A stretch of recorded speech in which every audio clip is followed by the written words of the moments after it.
वचन की हो जाएंगे, उससे पहले हम सभी लोग अपने स्थानों में खड़ा हो जाएंगे। हम थोड़ी देर अपने आप को परमेश्वर की उपस्थिति में लेकर आएंगे।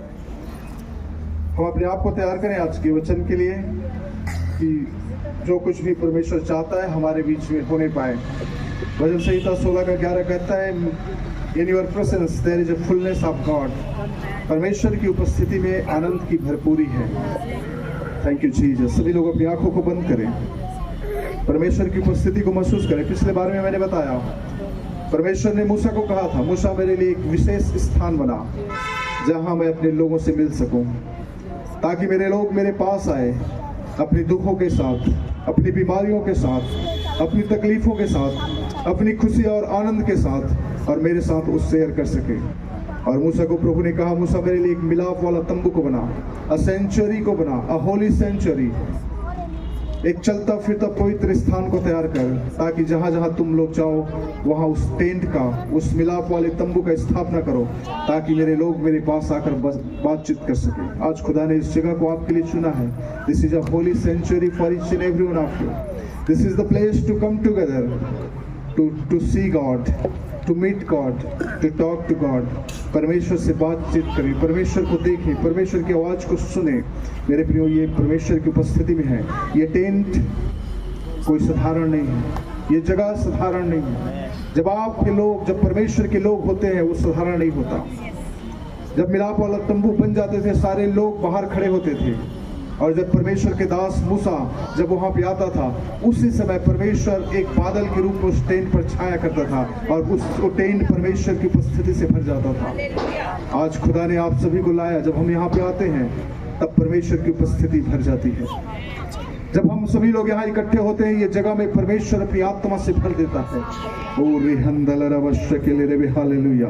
वचन संहिता 16:11 में कहता है, there is joy in the presence of God, in your presence there is Joy.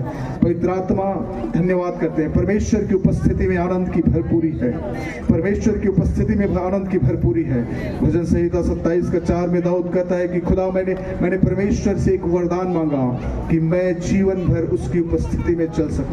This is only one thing I ask to God, that I may dwell in the presence of the Lord all the days of my life. मैंने परमेश्वर से सिर्फ एक ही बात मांगा था कि खुदा मैं जीवन भर तेरी उपस्थिति में चल सकूं। हमारे जीवन का सिर्फ एक ही उद्देश्य हो। आज अपनी आंखों को बंद करें, अपने आप को आप अपने आप को शून्य कर दें, अपने थॉट्स को कंट्रोल में रखें, अपने बॉडी को कंट्रोल में रखें, उस खुदावन की ओर ध्यान देखें। खुदा जिस तरह से दाऊद कहता है, आपके और मेरे समान एक व्यक्ति था, वो कहते हैं कि खुदा मेरी इच्छा सिर्फ एक ही है, मैंने परमेश्वर से सिर्फ एक ही चीज मांगा है कि खुदा कि मैं तेरी उपस्थिति में दिन और रात बना रहूं, till the end of my life. आप कहें, खुदा मैं आपकी उपस्थिति में जीवन के अंत तक आपके साथ चलने वाला बन सकूं, आपकी उपस्थिति में चलने वाला बन सकूं, मेरे आपके साथ साथ चलने वाला बन सकूं। ओ रिखलर अवश्य के लिए रे हालेलुया। वचन संहिता 44:10 कहता है, better is one day in your presence than 1,000 elsewhere. परमेश्वर की उपस्थिति में एक दिन कहीं और के 1000 दिन से उत्तम है। Better is one day in your court lord than 1000 day elsewhere. परमेश्वर कहता है, उसका वचन में दाऊद कहता है, दाऊद ने अनुभव किया था उसकी उपस्थिति को, और कहता है, खुदा तेरी उपस्थिति में मेरा एक दिन का बैठना कहीं और के 1000 दिन से ज्यादा उत्तम है। आज कहे, खुदा मेरा एक दिन आपकी उपस्थिति में बैठना, जो पिछले 6 दिन तक मैं अपने लोगों के साथ, परिवार के साथ, काम करने वालों के साथ बैठा, उससे कहीं बेहतर है। मेरे प्रियो, आप जब 6 दिन आप अपने घर में अपने दोस्तों के साथ, अपने रिश्तेदारों के साथ समय बिताते हैं, आनंद करते हैं, खुशी मनाते हैं, दुख मनाते हैं, जो भी समय आपने बिताया, उससे आज के ये दिन बेहतर होने पाए। यीशु के नाम में खुदा, आज के ये दिन बेहतर है। दाऊद को बड़ा ही अनुभव था इस बात को। कहता है, खुदा आपकी उपस्थिति में बैठना कहीं और के 1000 दिन से उत्तम है। हालेलुया। याकूब की किताब में याकूब कहता है, वचन संहिता की किताब, याकूब कहता है, the lord is near to all who call on his name. परमेश्वर के नाम से जो कोई भी पुकारता है, परमेश्वर उसके करीब आता है। अगर आज आप परमेश्वर को पुकारेंगे तो परमेश्वर आपके करीब में आएगा। हालेलुया। 110 निर्गमन का किताब 33:14 में कहता है, my presence will go with you and I will give you the rest. निर्गमन की किताब में प्रभु ने कहा, मेरा उपस्थिति तेरे साथ साथ जाएगा। मेरा उपस्थिति तेरे साथ साथ जाएगा। लोगों ने कहा परमेश्वर तेरी उपस्थिति अगर ना हो तो हम आगे नहीं जा सकते। पिछले दिनों में मैसेज में मैं यही बात बता रहा था, बिना परमेश्वर की उपस्थिति से हम कितना आगे जा सकते हैं। बिना परमेश्वर की उपस्थिति से हम अपने लाइफ में कुछ भी नहीं कर सकते। अगर हमारी इस टेंट के अंदर में परमेश्वर की उपस्थिति नहीं है तो हमारा बैठना, गाना, बजाना सब व्यर्थ है मेरे प्रियो। इसलिए उसकी उपस्थिति हमारे लिए बहुत ही इंपॉर्टेंट है। आप उसकी उपस्थिति को समझो। मैं इन तमाम बातों को इसलिए बता रहा हूँ कि आप जानो कि परमेश्वर की उपस्थिति का महत्व को, क्योंकि भजन संहिता 91 का 1 कहता है, whoever is in the shelter of most high he will rest in the shadow of the almighty। जो कोई परम प्रधान परमेश्वर को अपना धाम मान लिया वह उसके पंखों के नीचे ठिकाना पाएगा। आज ये दिन जितने भी वचन मैंने आपको बताया, अपने आप को आप तैयार करें। खुदा मेरे दिल की सिर्फ एक ही इच्छा है कि मैं आपकी उपस्थिति से भरने पाऊँ, मैं आपकी आत्मा से भरने पाऊँ। अपनी आवाज को उठाएं और कहें जिस तरह से दाऊद कहता है, खुदा मैंने आपसे सिर्फ एक ही वर मांगा और वो यह है कि मैं आपकी उपस्थिति में जीवन भर चलता रहूं। आज आप कहें खुदावन से, खुदा मेरे दिल की सिर्फ एक ही इच्छा है कि मैं आपकी उपस्थिति से भरना चाहता हूं, मैं आपकी प्रेजेंस से भरना चाहता हूं, मैं आपके साथ साथ चलना चाहता हूं, मैं आपके अनुसार जीवन व्यतीत करना चाहता हूं। मेरे और कहीं एक यहाँ आपके भवन में एक दिन कहीं और के 1000 दिन से उत्तम है। मेरा प्रभु आपके उपस्थिति में बैठना कहीं के 1000 दिन आनंद करने से उत्तम है खुदावन। ओ रिहंदल अवश्य के लिए मेरे अपनी हाथों को उठाए प्रभु को धन्यवाद करें। आप कहें खुदा अपनी उपस्थिति से भर दे, परमेश्वर अपनी उपस्थिति से भर दे, खुदा अपनी उपस्थिति से भर दे। Fill us with the presence of the Lord, fill us with the presence of the Lord, O God. We want to be filled with your presence, O Lord. We want to be filled with your presence, O Lord. Everyone, let everyone be filled with your presence, O Lord. Let everyone be filled with your presence, O Lord. हर एक जन आपकी आत्मा में भरने पाए पवित्र आत्मा जी, पवित्र आत्मा की सामर्थ से भरने पाए, पवित्र आत्मा की सामर्थ से भरने पाए। अपनी हाथों को उठाएं और प्रभु से कहें खुदा fill me with your presence. प्रभु मुझे अपनी आत्मा की सामर्थ से भर दे, अपनी उपस्थिति से भर दे, अपनी उपस्थिति से भर दे। परमेश्वर को छाया आप पर उतरने पाए, परमेश्वर का हाथ आपके सिर पर होने पाए। ओ रिहंदल रबशे के ले मेरे मेरे मेरी रब बाबा, ओ रिखल रबसोतल रब री रब बाबा। Hallelujah. Fill us with the power of the Holy Spirit, O Lord. Thank you Jesus. Fill us with the power of the Holy Spirit, O Lord. Fill us with the power of the Holy Spirit, O Lord. आप अपने आवाज को उठाएं, आप कहें खुदा मुझे अपनी उपस्थिति से भरे, परमेश्वर मुझे अपनी उपस्थिति से भरे। I want to be filled with your presence, O Lord. I want to be filled with your presence, O Lord. Hallelujah. पिता परमेश्वर, because there is joy in your presence, O Lord. There is joy in your presence, O Lord. क्योंकि आपकी उपस्थिति में आनंद की भरपूरी है, आपकी उपस्थिति में आनंद की भरपूरी है। और आज हर एक बंधन मेरे जीवन से टूटेगा, हर एक बीमारियां मेरे जीवन से जाएगी, हर एक कमजोरियां मेरे जीवन से जाएगी। वो गरीबी की आत्मा जब जाएगी खुदा, जब आपकी उपस्थिति से भरूंगा हर एक बंधन टूटेगा यीशु के नाम में राइट नाउ। जब आप परमेश्वर की उपस्थिति से भरेंगे बीमारियां चली जाएगी यीशु के नाम में, समस्याएं चली जाएगी यीशु के नाम में, शैतानी ताकतें खत्म हो जाएगी यीशु के नाम में। Let everyone be filled with the presence of the Lord. Let everyone be filled with the presence of the Lord. Oh rihandal rabashe ke le mere mere, oh ri raba baba baba baba ri khala raba raba। Hallelujah. Fill us, O Lord. Fill us, O Lord. Fill us। पवित्र आत्मा की आग उतरने पाए यीशु के नाम में, पवित्र आत्मा की आग उतरने पाए यीशु के नाम में राइट नाउ, राइट नाउ, ओ राइट नाउ, ओ रिहंदल रबा। हालेलुया। पवित्र आत्मा जी भर दे हर एक जन को प्रभु, इनकी समस्याएं खत्म होने पाए। जब आप परमेश्वर की उपस्थिति में भरेंगे हर एक बीमारियां जाएगी, हर एक गरीबी जाएगी, ओ भाई की आत्मा खत्म हो जाएगी, हर एक समस्याएं खत्म हो जाएगी। Because there is a joy in the presence of the Lord.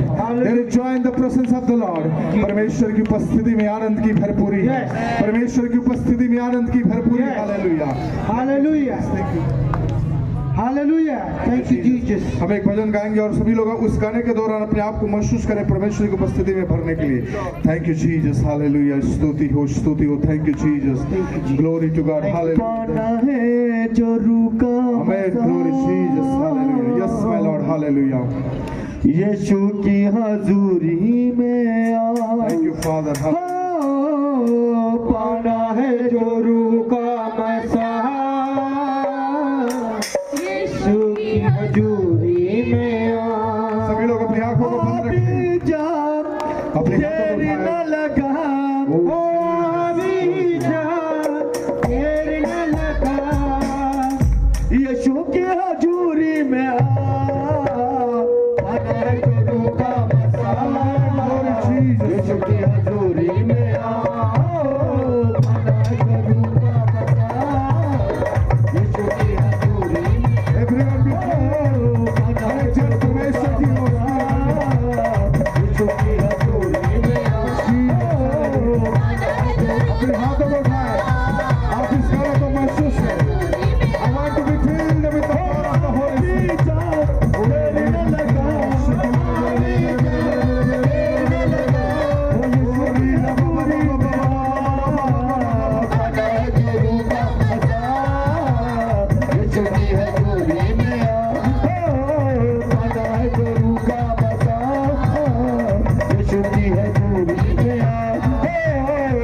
चुकी है।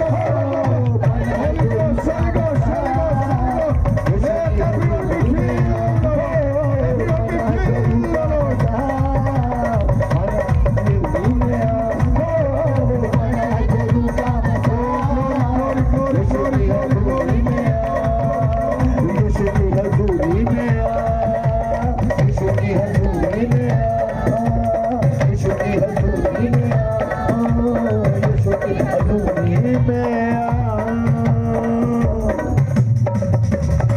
Thank you, Jesus. Glory to God. Hallelujah. Thank you, Lord, for your holy presence, O God. परमेश्वर की आत्मा हमारे बीच में है। मेरे प्रियो, जितनों ने उसे चाहा, जितनों ने कहा खुदा मैं आज आपकी उपस्थिति से भरना चाहता हूँ, आपने उसे महसूस किया है, उसकी उस शैडो को महसूस किया है, उसकी प्रेजेंस को आपने महसूस की है, और आप विश्वास करें खुदा ने वो हर एक बंधन को तोड़ डाला है यीशु के नाम में। आपके जीवन से वो हर एक समस्याएं खत्म हो चुकी है यीशु के नाम में। ओ जीसस, हालेलुया। जब आप परमेश्वर की उपस्थिति में भरते हैं, उसकी उपस्थिति से महसूस करते हैं, तो आपके बंधन ऑटोमेटिकली टूटते रहता है। आपने अगर महसूस किया है मेरे प्रियो, तो आज विश्वास करें वो हर एक बंधन जो आपकी लाइफ में था टूट चुका है। वो हर एक बीमारियां जो आपको तकलीफें देती थी वो खत्म हो चुकी है। वो हर एक समस्या जो आपको परेशान करती थी वो जा चुका है। आपके परिवार में, आपके रिश्तेदारों में, आपके सगे संबंधियों के बारे में जो आपने सोचा, उनकी भी समस्याएं खत्म हो चुकी है। जब प्रार्थना हो रहा था और आप अपने परिवार के लोगों के बारे में सोच रहे थे, आप अपने रिश्तेदारों के बारे में सोच रहे थे जो बीमार की अवस्था में था, जो नाना प्रकार की विपरीत परिस्थिति में थे, आप उसको जाकर फोन करके बता देना कि खुदा ने उसकी तमाम समस्याओं को खत्म कर चुका है।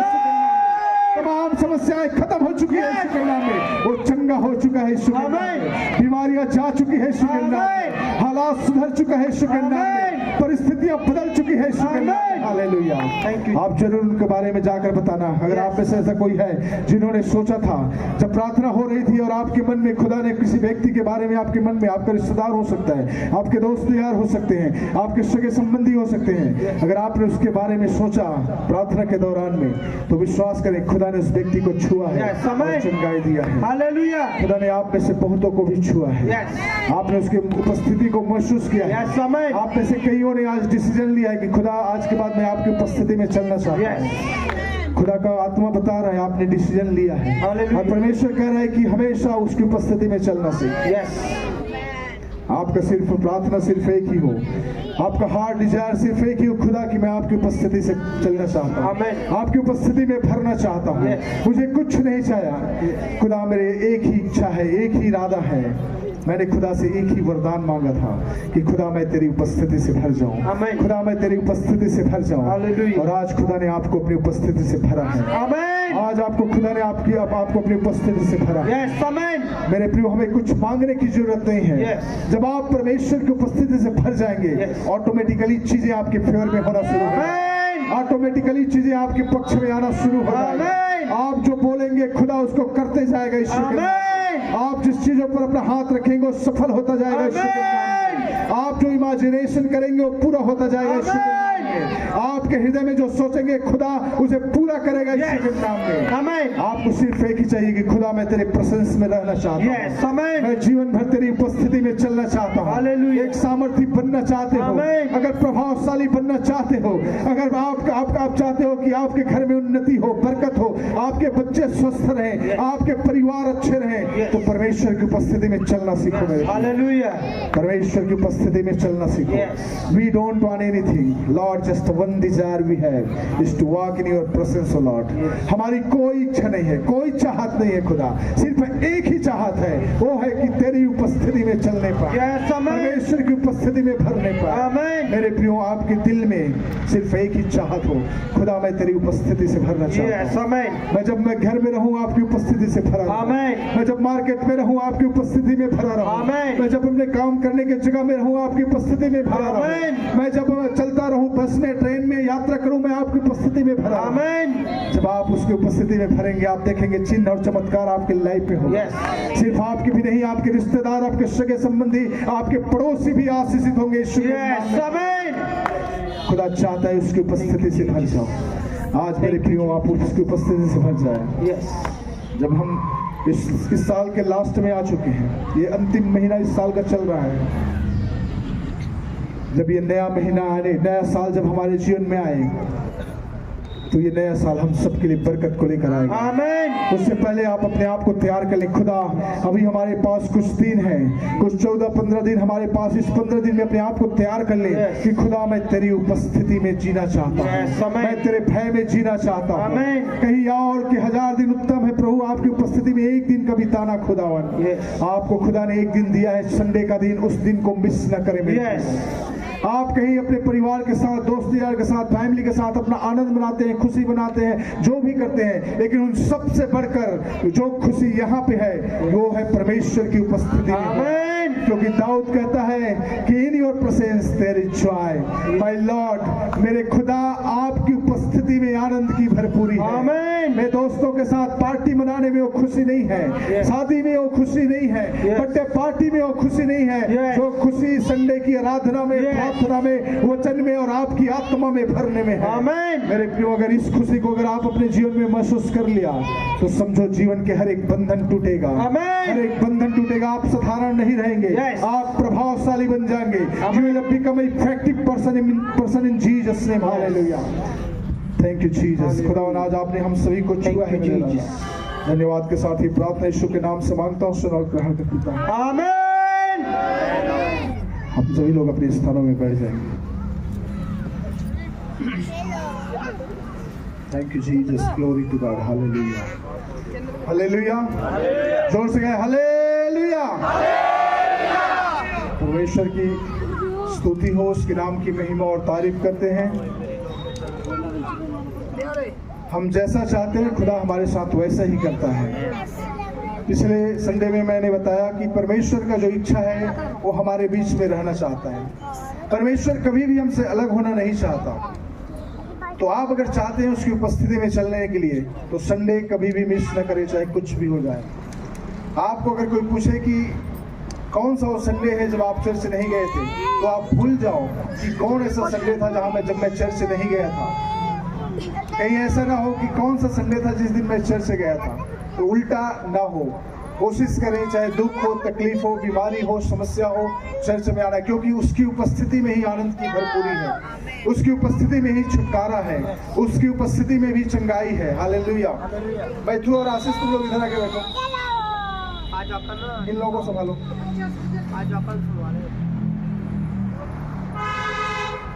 Thank you Jesus. बच्चों को कंट्रोल में रखो, नहीं तो आपके बच्चे की वजह से डिस्टर्बेंस होता है, ठीक है? तो संभाल के रखो। आने वाले समय में संडे स्कूल करेंगे तो उस समय तकलीफ नहीं होगा, चर्च का रेनोवेशन के कारण नहीं हो पा रहा है अभी। हालेलुया। तो मैं बता रहा था कि हमें परमेश्वर की आनंद की उपस्थिति में, उसकी उपस्थिति में आनंद की भरपूरी हमें उपस्थिति में भरना है। हालेलुया। हमारे पास समय बहुत कम है क्योंकि दिसंबर 25 क्रिसमस आने वाला है और ये इसके बाद एक और सप्ताह आएगा, उसके बाद फिर क्रिसमस होगा, ठीक है? तो सभी लोग तैयारी में रहें। जो भी पार्टिसिपेट करना चाहते हैं वो लोग भी अपने आप को तैयार रखें, और जो भी पार्टिसिपेट करना चाहते हैं आप बता देना। साथ ही साथ ये क्रिसमस का जो मौसम है, क्रिसमस का जो वातावरण है, आप में से कितने लोगों को पता है यीशु मसीह का जन्म के बारे में? कैसे जन्म हुआ, किसी को पता है? कैसे उसका जन्म हुआ था? मैं थोड़ी सी कुछ बातें आपको बताऊं, क्योंकि बेसिक चीज़ें हैं, कई बार हमें पता नहीं होता। बड़ी बड़ी बातें तो पता होता है, लेकिन जो बेसिक चीज़ें हैं वो पता नहीं होता। लूका की किताब उसका 2 अध्याय को जब हम पढ़ते हैं तो वहाँ पर प्रभु यीशु मसीह के जन्म के बारे में वर्णन किया गया है। सारे गॉस्पल्स में है, लेकिन मैं लूका की किताब में से जस्ट स्टोरी के रूप में आपको बताना चाहता हूँ। उससे पहले एक वचन पढ़ेंगे जो फेमस वचन है, यूहन्ना का किताब उसका 3 अध्याय का 16 पद। पढ़िए कोई। क्योंकि परमेश्वर ने जगत से ऐसा प्रेम रखा कि उसने अपना एकलौता पुत्र दे दिया, ताकि जो कोई उस पर विश्वास करे वो नाश ना हो परंतु अनंत जीवन पाए। आमीन। Hallelujah. God so loved the world that he gave his only begotten son, so that whoever believes in him shall not be perished but will have eternal life। परमेश्वर ने जगत से ऐसा प्रेम रखा कि उसने अपने एकलौता पुत्र को दे दिया, ताकि जो कोई उस पर विश्वास करे वो नाश न हो परंतु अनंत जीवन को प्राप्त करे। परमेश्वर ने किसी एक जाति, एक धर्म, एक संप्रदाय और एक पर्टिकुलर देश के लोगों से प्यार नहीं किया, बल्कि परमेश्वर ने जगत से प्यार किया और उसने अपने एकलौते पुत्र को दे दिया। हालेलुया। और जब प्रभु यीशु मसीह को उसने दे दिया, जब गलतियों 4:4 पढ़ते हैं तो वहां पे लिखा हुआ है कि जब समय पूरा हुआ तब परमेश्वर ने अपने पुत्र को इस धरती पर भेज दिया। समय पूरा होने का मतलब है कि चारों तरफ अंधकार ही अंधकार था, कहीं कोई शांति नहीं था, लड़ाई थे, झगड़े थे, अन्याय था, लोग छोटे ही होते जा रहे थे, अमीर लोग अमीर होते जा रहे थे, कहीं कोई जस्टिस नहीं था, पाप दुनिया में बढ़ चुका था और चरम सीमा पर था और किसी ने पाप से लोगों को छुटकारा नहीं दिला पा रहा था। तब परमेश्वर ने कहा कि मैं एक मनुष्य के रूप में इस दुनिया में जाऊंगा और लोगों के पापों की क्षमा के लिए अपने जीवन को दूंगा। हालेलुया। समझ में आ रहा है? सबसे पहले परमेश्वर ने किससे प्यार किया?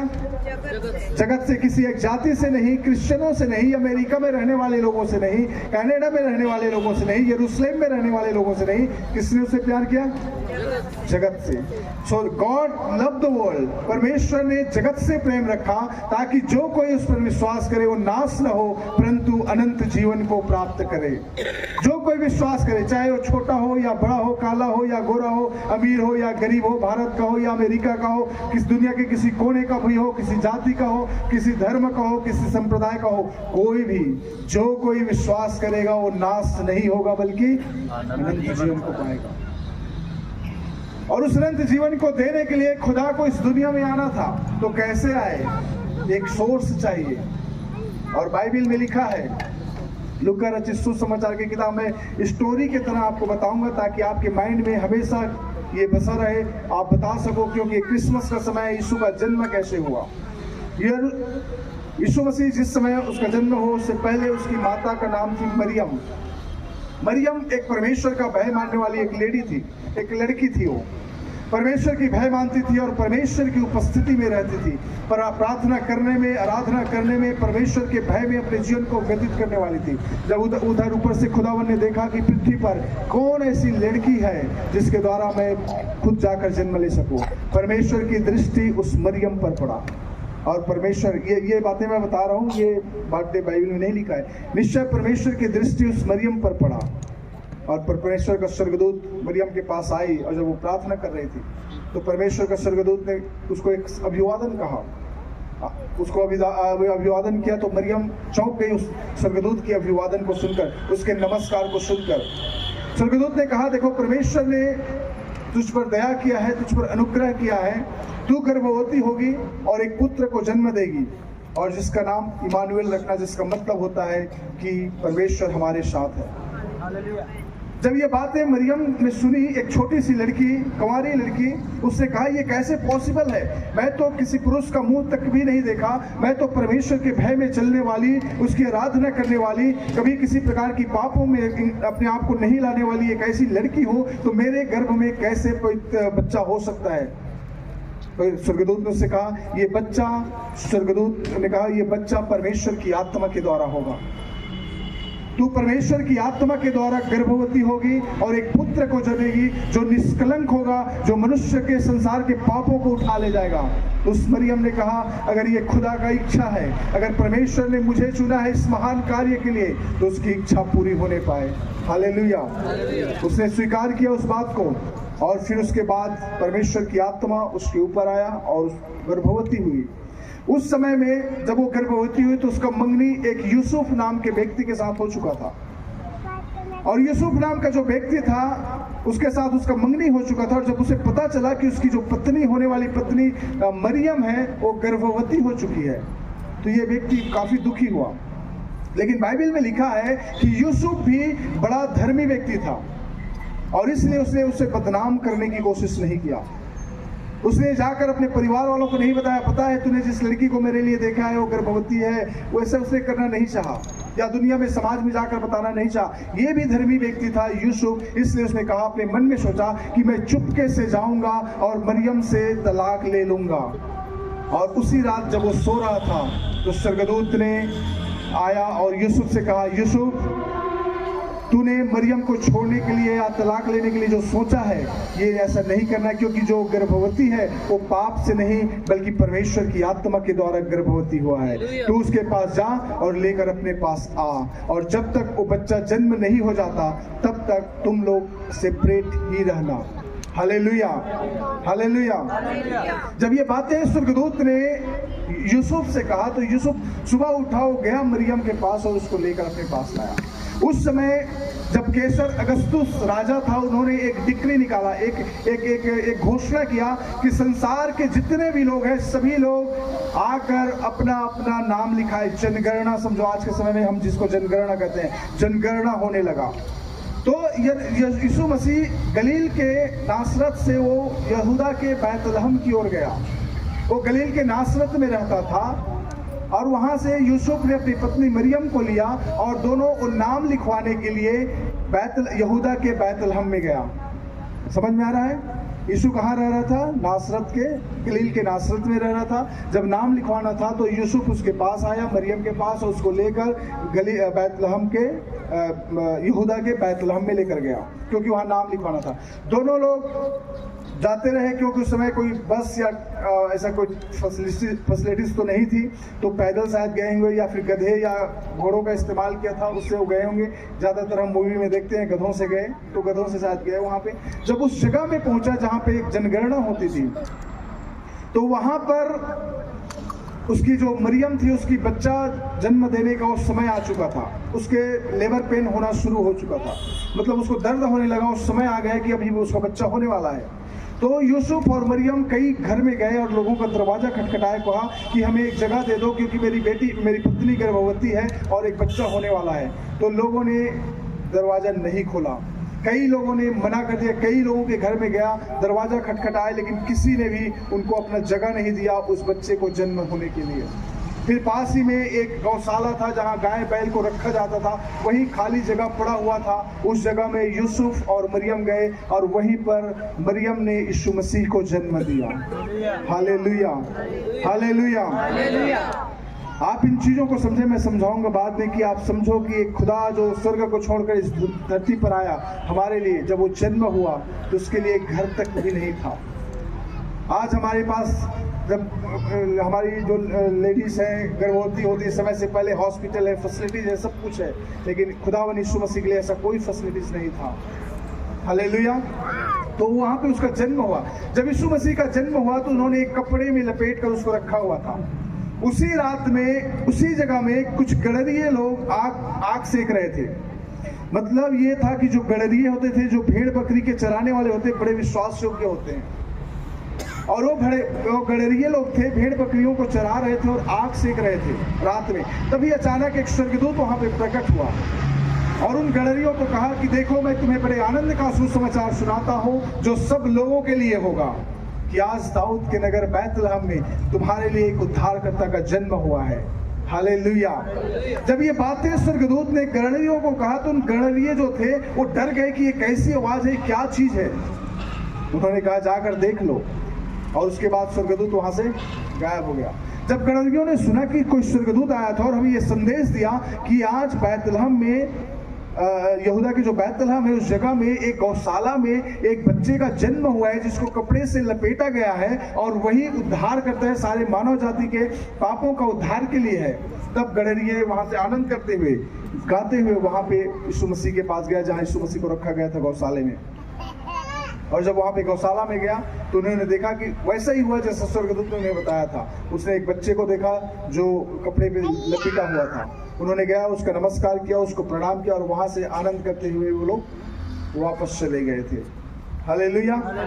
तो ये एक शॉर्ट स्टोरी है कि यीशु मसीह का जन्म कैसे हुआ। सबको समझ में आ गया? आप किसी को भी बता सकते हैं यीशु मसीह का जन्म कैसे हुआ? हालेलुया। आगे इसके और बहुत सारी कहानियां हैं, बहुत सारी बातें हैं। तो यीशु मसीह का जन्म ऐसे ही हुआ कि एक जैसे कि मैंने बताया, ठीक है, यीशु मसीह इस तरह से उसका जन्म हुआ। मतलब यीशु मसीह का जन्म होना एक चमत्कार था, पवित्र आत्मा के द्वारा जन्म लिया। लेकिन जो समाचार हमें दिया गया वो आनंद का समाचार था। क्या था वो? लूका 2:10 कहता है, देखो मैं तुम्हें बड़े आनंद का सुसमाचार सुनाता, I bring you a good news. हमें एक सुसमाचार सुनाया गया जो सब लोगों के लिए होगा। किसके लिए होगा? सब लोगों के लिए होगा, किसी एक व्यक्ति के लिए नहीं। यूहन्ना 3:16 कहता है कि परमेश्वर ने जगत से प्यार किया, उसने अपने इकलौते पुत्र को दे दिया।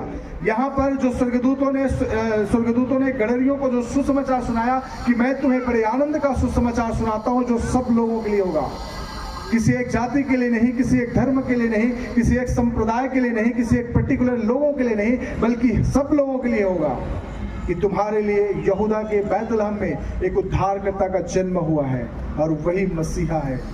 Hallelujah, hallelujah. मेरे प्रियो, ये सुसमाचार हमें कितना गहराई से हम लेते हैं, बातों को कितनी गंभीरता से हम लेते हैं और कितना हम विश्वास करते हैं। हर एक शब्द में मैसेज है। गडरियों को जो मैसेज स्वर्गदूतों ने दिया उसमें मैसेज है। यीशु मसीह का जन्म एक गौशाला में हुआ, एक मैसेज है। यीशु मसीह का जन्म वो गर्भवती हुई पवित्र आत्मा के सामर्थ्य से, इसमें एक मैसेज है। इनकी गहराई को समझो। यीशु मसीह को इस दुनिया में आने के लिए कितना तकलीफों को सहना पड़ा, उसके माता पिता को कितने ताड़नाओं से होकर जाना पड़ा। आपको पता है, अगर एक व्यक्ति, एक कन्या, आप सोचो जो जवान लड़की अगर गर्भवती हो जाए तो समाज में उसके लिए जीना मुश्किल हो जाता है। आप सोचो क्या उस समय में लोगों ने उसके बारे में भला बुरा बातें नहीं कही होगी। जब लोगों को पता चला होगा कि मरियम गर्भवती है, 10 लोगों ने 10 बातें कही होगी, रोड में निकलना मुश्किल हो गया होगा। उसके रिश्तेदार, उसके पड़ोसी, उसके सगे संबंधी सभी लोगों ने उसको ताना मारा होगा, लेकिन क्या उसने कुछ कहा? मुझे लगता है कि शायद उस अपने आप को, अपने कान को बंद कर लिया था संसार की बातों के लिए। वो सिर्फ खुदा का सुनना चाहती थी। हालेलुया। जिस दिन आप अपने कान को संसार के लोगों के शब्दों से बंद कर लोगे और खुदा की आवाज को सुनना शुरू करोगे, लाइफ में चिन्ह और चमत्कार होना शुरू होगा। हम परमेश्वर की आवाज को कम सुनते हैं, लोगों की आवाज को ज्यादा सुनते हैं। लोग क्या कहेंगे, पड़ोसी क्या कहेंगे, रिश्तेदार क्या कहेंगे, मेरा दोस्त क्या कहेंगे, अरे क्या कहेंगे, हम इन बातों को सुनते हैं। खुदा क्या कहता है उससे हमें कोई फर्क नहीं पड़ता। अगर मैं शादी में ना जाऊं तो मेरे रिश्तेदार नाराज हो जाएंगे, उसकी हमें चिंता है। लेकिन चर्च में ना जाऊं तो खुदा नाराज हो जाएगा, इसका मुझे चिंता नहीं है। मुझे समय से पहले कहीं पहुंचना है, ऑफिस में जाना है, उसकी हमें चिंता है कि 8 बजे लॉगिन होना है, तो मुझे ऑफिस में 8 बजे लॉगिन होना है। लेकिन 8 बजे खुदा ने जो प्रार्थना आपको समय जो आपने खुदा को दिया है, उसमें प्रार्थना नहीं करोगे तो भी चलेगा, क्योंकि हमें उसकी चिंता नहीं है। खुदा चाहता है हम लोगों की आवाज को सुनना कम करें, खुदा की आवाज को सुनना ज्यादा करें। हम सब के सब इसी में रहते हैं कि लोग क्या कहेंगे, दोस्त क्या कहेंगे, पड़ोसी क्या कहेंगे।